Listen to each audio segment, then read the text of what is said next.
So each day, from the moment we wake up, we have choices to make. Some choices are simple, basic, trivial, while others require more thought and consideration. Some choices can change the course of your day, while others are nearly meaningless. But as we walk through the next 24 hours, there is one choice we'll make over and over again. Who will we serve? It's a choice of priorities, dedication, faithfulness. It's about choosing to live out the call God has placed on all of our lives, to take each step and live each moment for His glory.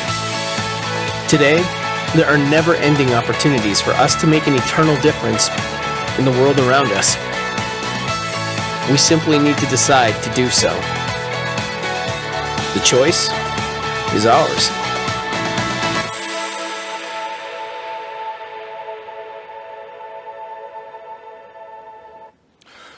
So there was a local news station that was interviewing an 80-year-old woman who had just gotten married for the fourth time. And she was actually a widow 3 times. But the newsman was asking her questions about her life and about what it was like getting married again at the age of 80. And he asked, so what does your new husband do? And she said, well, he's a funeral director. Well, that's interesting. If you don't mind me asking, what did your other husbands do for a living? And she thought about it and she smiled. And she said, well, when I was in my early 20s, when I was first married, I married a banker. And then he passed away, and then when in my 40s, I married a circus ringmaster, and that was quite a life. And then in my 60s, I married a preacher. And now that I'm 80, I married a funeral director. And the interviewer looked at her and and he started to speak, and she said, yes, young man, you have it right. I married 1 for the money, 1 for the show, 3 to get ready, and 4 to go.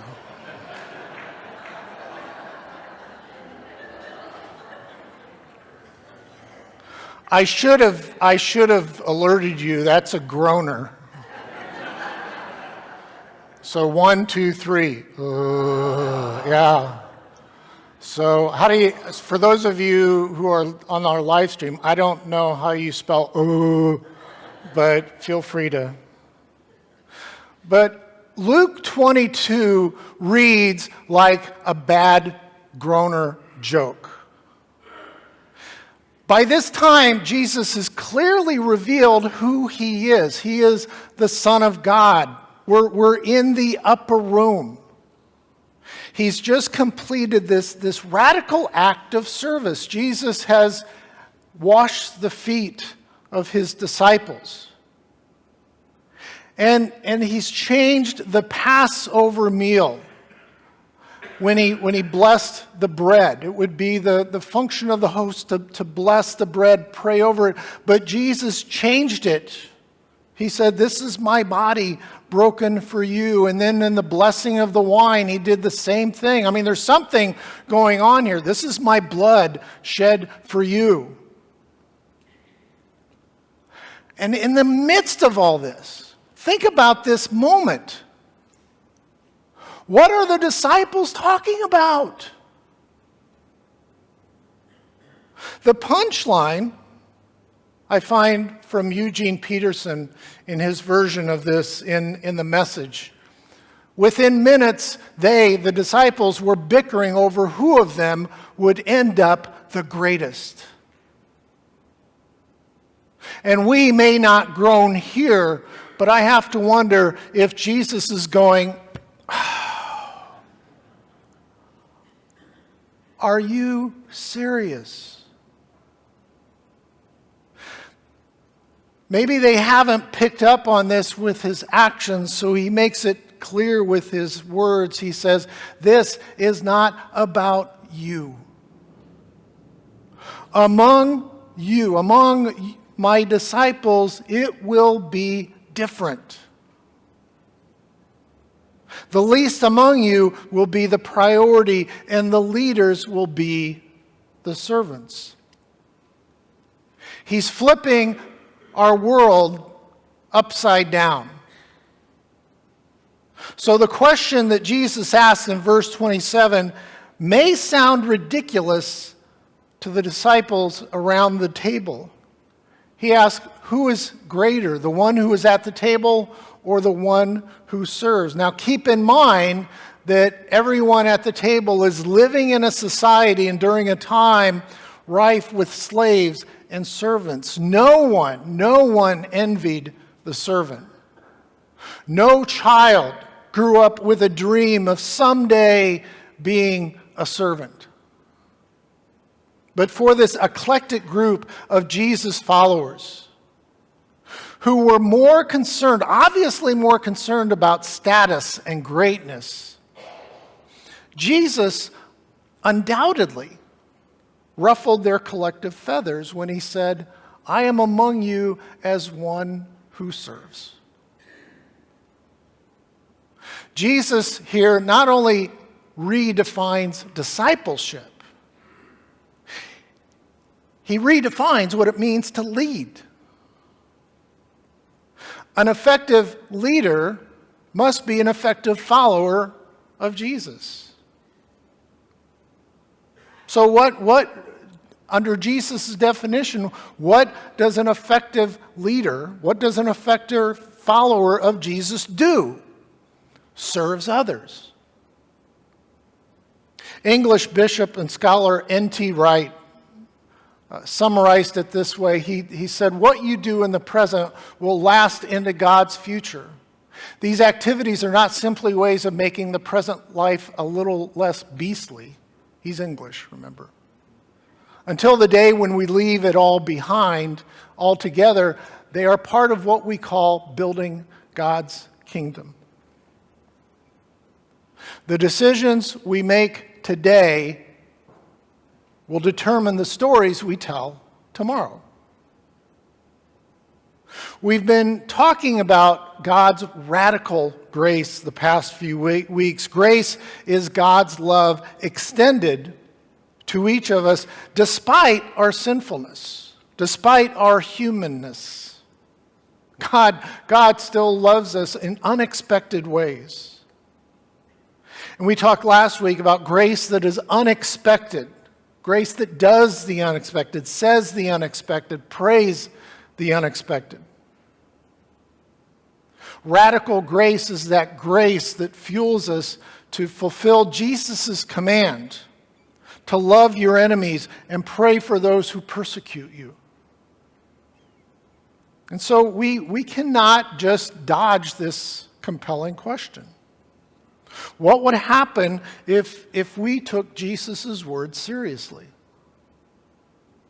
Today we discover God's radical creative grace and ask this question. What would happen if we took Jesus' call to servant leadership seriously? The local church is here as dispensers of grace. Those who give out of our own resources, not out of obligation, not because we have to, but out of a sense of gratitude of what we've already received from God. Radical grace drives us to serve others, not with a hidden agenda, not because we're necessarily better, but to love others and help them grow into mature disciples. Now, the mistake that we often make is that we think grace is something that can be measured in the same way that we measure the weekly offering or weekly attendance. Radical grace in the church calls us to be obedient and creative and leave the results up to God. And in the church, Jesus' words to his disciples in the upper room, I find today still haunt us. He asked the question, who is greater, the one who is at the table or the one who serves? Is it not the one at the table? But in his, probably I think his most impactful I am statement, he says, I am among you as one who serves. And it still astounds me that this is Jesus talking. You know, there's no deep theology here. There's no coded message. It's very clear. Discipleship, being like Jesus, is about serving others, in particular those who are not here. Just as radical grace calls us to love your enemies and pray for those who persecute you, creative grace calls Jesus' followers to love our fellow disciples enough to raise some hard questions. As a local church, we live in unique times. There's an understatement. Not only are we trying to do ministry in a post-Christian culture, but we're also trying to do ministry in a post-pandemic culture. And for United Methodists, we're trying to do ministry in a post-disaffiliation culture. We live in a post-Christian culture because the local church is no longer the center of community activity. Nor does the church necessarily have the ear of the community.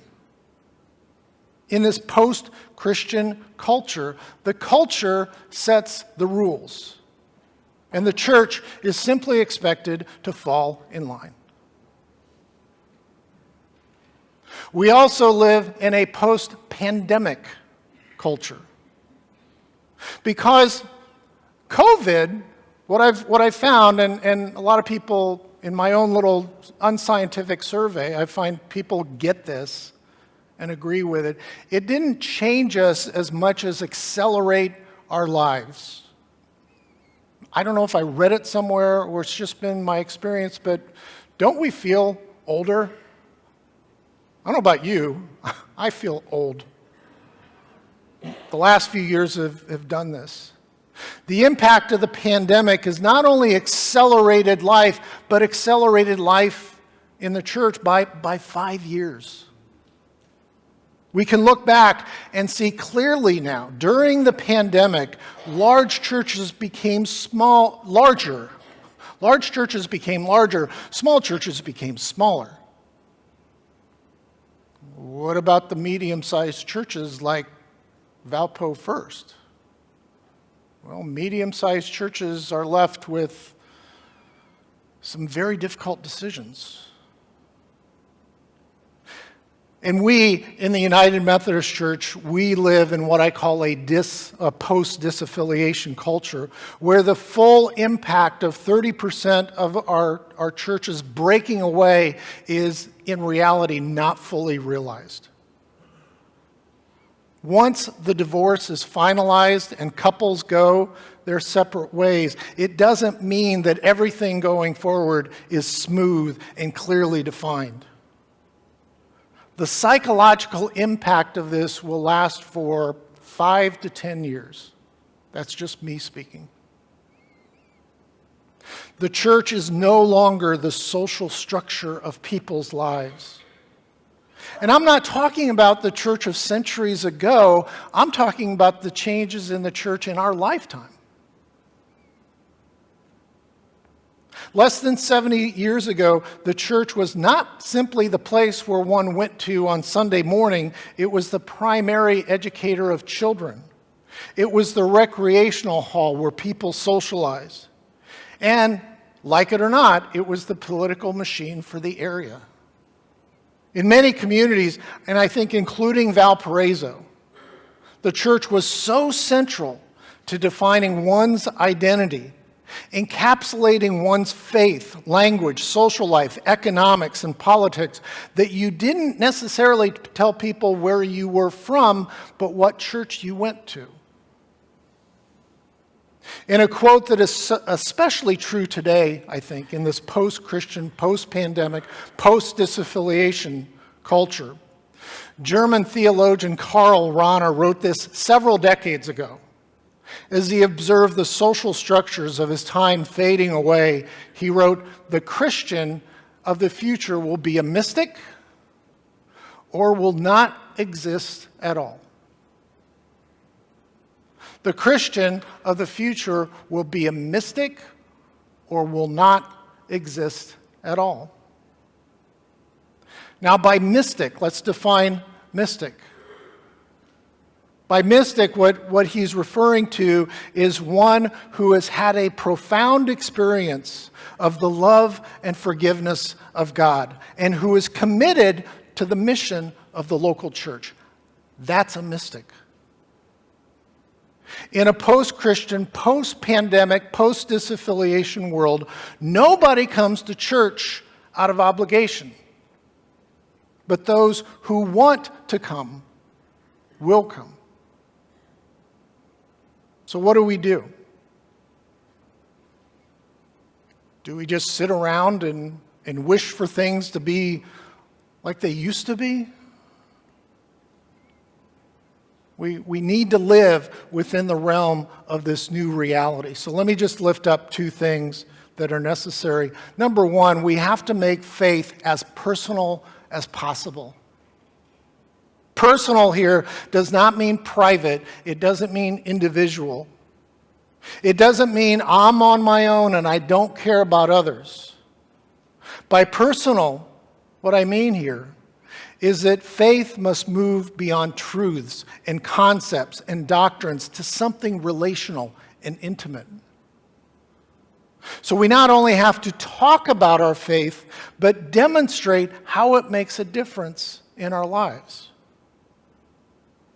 I was reminded recently, and it's just true, nobody ever converted to Christianity because they lost an argument. Christianity doesn't purely exist up here. I don't like saying this, but I just find it true. Too many pastors spend way too much time trying to change people's minds when that's not our task. Remember that video from last week? Pastor, what do you do? We have, faith begins here. It doesn't start here, it begins here. It's only effective when hearts are changed. Christianity is about personal relationships, not only among ourselves, but with a God who heals us and works through us in tangible ways and with one another.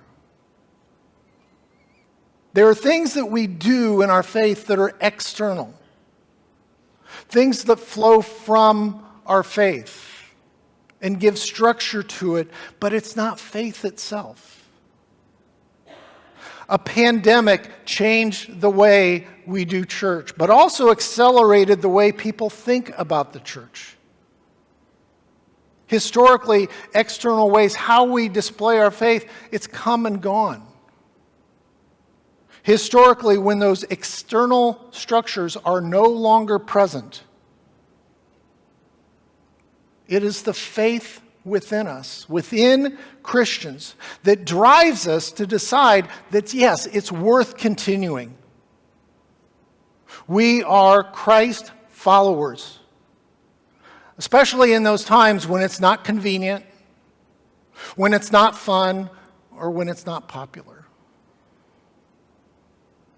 The only way the church continues is if we have personal, regular encounters with God. If we become, as Rahner says, mystics in our day, people who want nothing more than to be in communion with God, that's a mystic in our day. Which, if this is the case, should fundamentally inform our second task as Christians. And that's to engage in the work of evangelization and growth of others. Engage in making disciples of Jesus. And if we want to create disciples of Jesus Christ, then our first and last goal is to create what? Mystics. It means creating environments where people get to know one another and are also learn from one another and are inspired by one another. To be among those who take seriously the call to biblical truth and charity and justice. And where those who are in tension with one another, to have the courage to be in conversation with one another. A place where people are vulnerable with one another, living not by fear, but by the light of faith and hope. To allow everyone we know, everyone we meet, everyone we come in contact with, to experience the loving, healing touch of a living God. It means, at its core, creating space. Not just giving people something to do on Sunday morning because they feel guilty if they're not here, but a place where people can have a mystical experience of God and of God's people. And so it begins today.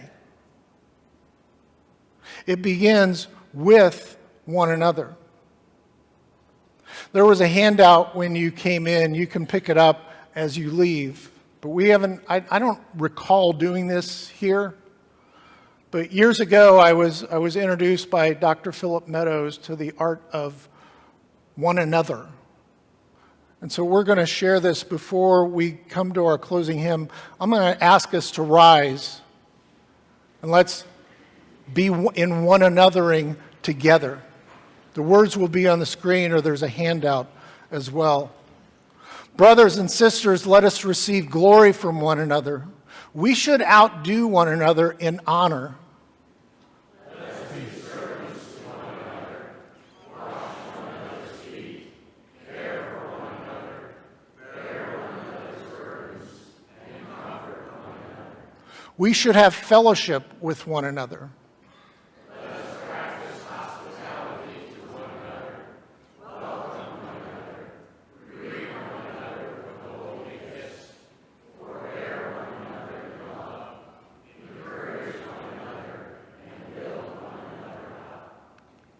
We should be subject to one another. Let us teach and admonish one another. instruct one another, agree with one another, pray for one another, and address one another in psalms, hymns, and spiritual songs. We should stir one another to love and good works. Let's exhort one another every day. Confess our sins to one another. Be tender-hearted, forgiving one another. Live in harmony with one another, and refuse to speak evil against one another. We should do good to one another.